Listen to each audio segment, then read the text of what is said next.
मोदी अदानी भाई भाई, देश बेच कर खाई मलाई, देश बेच कर खाई मलाई, मोदी अदानी बाय बाय, देश बेच कर खाई मलाई, मोदी अदानी बाय बाय, देश बेच कर खाई मलाई। Modi Adani bye bye. भाजपा सरकार शर्म करो, शर्म करो, शर्म करो, गुजरात को लूटना बंद करो, बंद करो, बंद करो। भाजपा सरकार होश में आओ, होश में आओ, होश में आओ। आप देख रहे हैं देश लाइव, देश की आवाज। अस्सलाम वालेकुम, आदाब, नमस्कार, सत श्री अकाल। देश लाइव में आपका स्वागत है। मैं हूं सहल कुरैशी। दोस्तों, ये जो नजारा आपने देखा, ये जो नारेबाजी आपने देखी, ये कहीं और की नहीं बल्कि ये मोदी और अदानी के गृह राज्य गुजरात का नजारा है और गुजरात विधानसभा के बाहर का नजारा है, जहां पर कांग्रेस के विधायकों ने यह हंगामा किया, ये नारेबाजी की है। मामला ऐसा वैसा या छोटा मोटा नहीं है। हमने अक्सर देखा कि किस तरीके से अगर कोई किसान होता है बेचारा, वो अपने ट्रैक्टर की अगर जो लोन होती है वो अदा नहीं कर पाता है, तो किस तरीके से लोन लेने के लिए उसका, वो कहते हैं ना, पठानी उगरानी जिसे गुजराती में कहा जाता है, तो पहुंच जाते हैं वहां पर उस गरीब का खून चूसने के लिए, और क्या कुछ नहीं करते।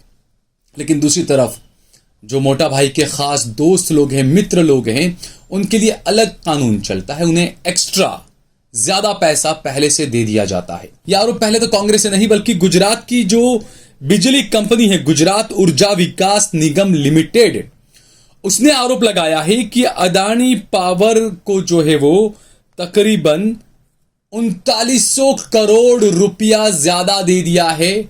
गुजरात की डबल इंजन जो सरकार जो वादा करके बनी थी कि भाई डबल इंजन सरकार है, आप दीजिए वोट डबल इंजन सरकार का, आप सरकार बनाइए डबल इंजन वाली। तो गुजरात के लोगों ने हिंदुत्व के नाम पर भर भर कर वोट दिया, डबल इंजन की सरकार बनी, और ये डबल इंजन वाली सरकार ने अदानी को 3900 करोड़ रुपया ज्यादा दे दिया। और उसके बाद परत दर परत कई मामले खुलते चले गए। आपको बता दें कि हिंडनबर्ग की रिपोर्ट आई थी, अदानी के शेयर उल्टे मुंह गिरे थे, और उसके बाद में एक कमेटी बनाई गई सुप्रीम कोर्ट की तरफ से। लेकिन ये सब जानते हैं कि आज तक देश में जितनी भी कमेटियां बनी हैं, चाहे वो गोधरा ट्रेन जलाने को लेकर बनी हुई कमेटी हो, चाहे वो मुसलमानों की बद से बदतर हालत पर बनी हुई सच्चर कमेटी हो, किसी भी कमेटी की रिपोर्ट आज तक सही से अमल में नहीं आ पाई, वो सही से काम नहीं कर पाई। रिपोर्टें अगर सही से आ भी गई तो उस पर अमल नहीं हो सका। अगर रिपोर्टें आई भी तो वो किस तरीके से आई, वो सब पूरे देश ने, पूरी दुनिया ने देखा। बहरहाल अदानी की हिंडनबर्ग की जो रिपोर्ट थी उसको लेकर एक कमेटी बनी। उस कमेटी ने यह पाया कि कुछ गड़बड़ी हुई ही नहीं है, यानी हिंडनबर्ग की पूरी रिपोर्ट को झूठा धता साबित कर दिया गया। लेकिन अब जो ये नया मामला जो उठा है, गुजरात विकास निगम ने, ऊर्जा विकास निगम जो है गुजरात का, उसने कहा है कि पैसों की रिकवरी के लिए नोटिस दिया गया, उसके बावजूद अदानी जो है वो सही से जवाब नहीं दे रहे हैं। 15 मई 2023 को लिखे एक पत्र में गुजरात ऊर्जा विकास निगम लिमिटेड ने कहा है कि अदानी पावर पैसे लौटाने के इस मामले में सहयोग नहीं कर रहा है और वो इंडोनेशिया से कोयले के आयात से संबंधित विस्तृत जानकारी देने से इनकार कर रहा है या जानकारी देने में असफल है। अब मामला यह है दोस्तों, ये कंपनी का यह कहना है कि अदानी की कंपनियों को गुजरात सरकार ने 13,802 करोड़ रुपए अदा किए थे और इसमें वास्तविक कीमत से 3900 करोड़ रुपया ज्यादा दिया गया था। और यह पैठ बनी थी कि कभी कोयले के दाम अगर बन जाते हैं, बढ़ जाते हैं, कि 5 साल आप कोयला देंगे गुजरात को, इस कंपनी को या सरकार को या जो भी, और कोयले के अगर दाम बढ़ जाते हैं तो उसकी कीमत आपको देनी होगी। तो कीमत बढ़े बिना यह अंदाजा लगा लिया गया कि 3900 करोड़ रुपया ज्यादा कीमत हो सकती है और यह ज्यादा का पैसा अदानी को दे दिया गया। अब कंपनी का आरोप है कि जो कोयला खरीदा गया था, जो आरोप लगाया कि कोयले की आयात करने की, इंडोनेशिया से जो आयात किया गया, उसकी जानकारी अदानी की कंपनियां नहीं दे रही है। यह कंपनी का आरोप है कि इंडोनेशिया की जिन कंपनियों से कोयला खरीदा गया, वो कोयला जानबूझकर मार्केट कीमत में जो कोयला मिल रहा था, अगर मान लीजिए मार्केट कीमत में अगर मान लीजिए कि 10 रुपए किलो प्रति किलो कोयला मिल रहा है, तो अदानी की कंपनियों ने 15 रुपए 12 रुपए प्रति किलो कोयला खरीदा। तो आखिरकार जो हिंडनबर्ग ने जो सवाल उठाए थे, जो राहुल गांधी ने सवाल उठाए थे, 20,000 करोड़ रुपए किसके, कहां से आए, तो आखिरकार अदानी की कंपनियों को क्या जरूरत पड़ी कि मार्केट में जो चीज 10 रुपए में मिल रही थी वो चीज आपने 12 रुपए में खरीदी? ऐसा बिजनेसमैन अगर ऐसा व्यापार करेगा तो वो तो दुनिया का नंबर 1 तो बनेगा नहीं, वो तो बिल्कुल पीछे चला जाएगा। लेकिन ऐसा व्यापार करके भी ये साहब नंबर 1 पर पहुंच गए। और जो मोटा भाई ने कहा था कि हमारे तो खून में ही व्यापार है, अब वो कैसा व्यापार है वो हमें समझ में नहीं आ रहा है। बहरहाल गुजरात विधानसभा में नारेबाजी हुई, ये पूरा मामला उठा और ये सवाल उठने लगे कि आखिरकार क्या वजह थी ये मोदी अदानी भाई भाई के नारे लगे। आखिर क्या वजह थी कि अदानी की कंपनियों को 3900 करोड़ रुपया ज्यादा दे दिया गया।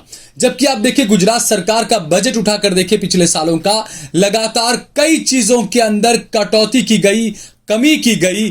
कई जगह पर यह देखा गया कि म्यूनिसिपैलिटी और कई जगहों पर लोगों की तनख्वाहें भी नहीं दी जा रही है। इसरो की बात मैं नहीं कर रहा हूं, मैं गुजरात की बात कर रहा हूं। और उसके बाद आप देखिए कि कई सारे किसानों का लोन माफी का मामला आता है और कई सारे मामले आते हैं तो सरकार अपने हाथ खड़े कर लेती है। सरकार कहती है उसके पास में बजट नहीं है। अब लोगों को यह सोचना होगा कि आखिरकार डबल इंजन की सरकार किसके लिए काम कर रही है। आपने डबल इंजन की सरकार को जो वोट दिया था, क्या आपने वो वोट इसलिए दिया था कि आपके 5000 के लोन पर वो आपका खून चूस ले बैंक वाले, और किसी के 5000 करोड़ के लोन पर भी उसे कुछ ना कहा जाए, किसी को 5000 करोड़ रुपया खुद सरकार जाकर उसकी झोली में डालकर आ जाए? यह सवाल उठना लाजमी है। 2024 का लोकसभा चुनाव आने वाला है और उससे ठीक पहले एक बार फिर से मामला उठने लगा है। मैं खुद एक वक्त ये सोचने लगा था, कांग्रेस के कई मेरे मित्र दोस्त भी ये कहा करते थे कि कई और जनता से जुड़े हुए मुद्दे हैं, लेकिन राहुल गांधी पता नहीं क्यों अदानी अदानी करने में लगे हुए हैं।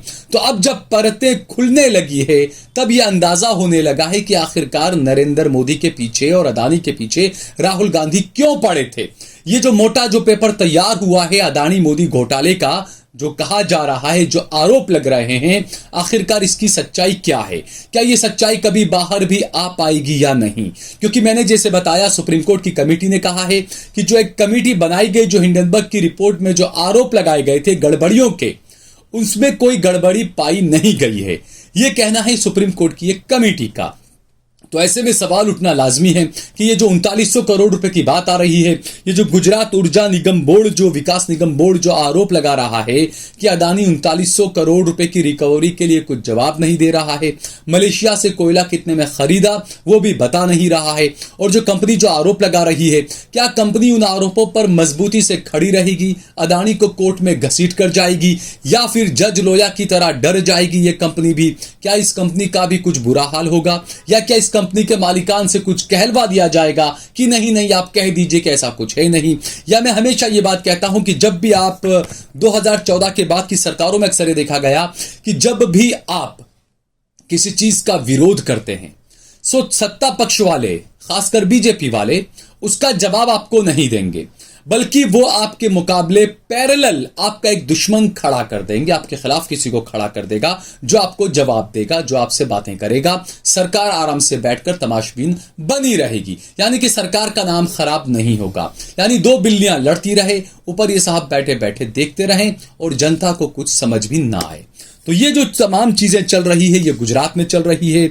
सवाल कई उठने लगे क्योंकि जैसा मैंने बताया गुजरात ऊर्जा विकास निगम बोर्ड जो गंभीर आरोप उसने जो लगाए हैं अदानी की कंपनियों पर, और ये सवाल उठने लगा है कि आखिरकार गुजरात सरकार को इतनी क्या जल्दी थी कि जब अगर 9,000 10,000 करोड़ रुपया अगर अदा करना था या 8,000 करोड़ अदा करना था तो अदानी को 13,000 करोड़ रुपया, तकरीबन 4,000 करोड़ रुपया ज्यादा क्यों दे दिया गया?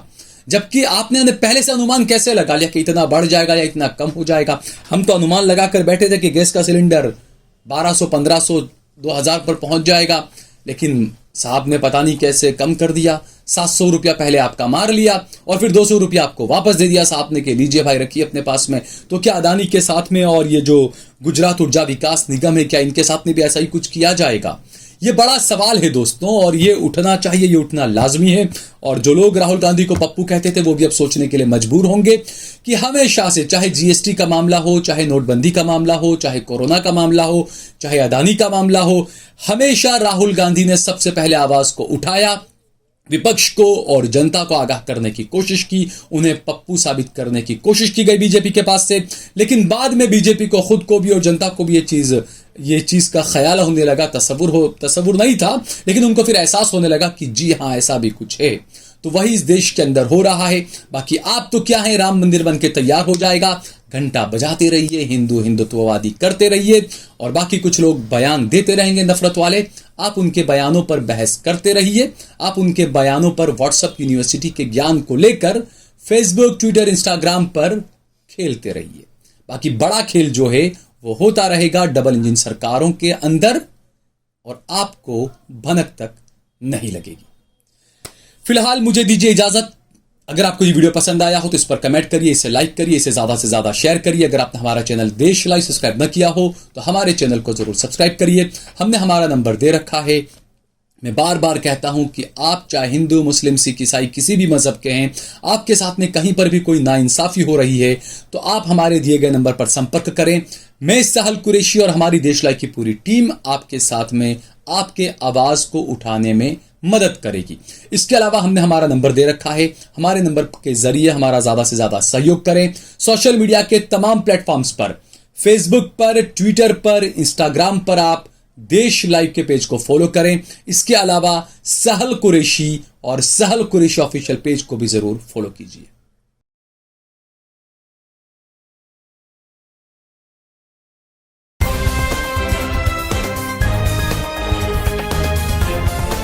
देश और दुनिया की तमाम छोटी और बड़ी खबरों के लिए हमारे चैनल को सब्सक्राइब करना न भूलें और बेल का बटन जरूर दबाएं।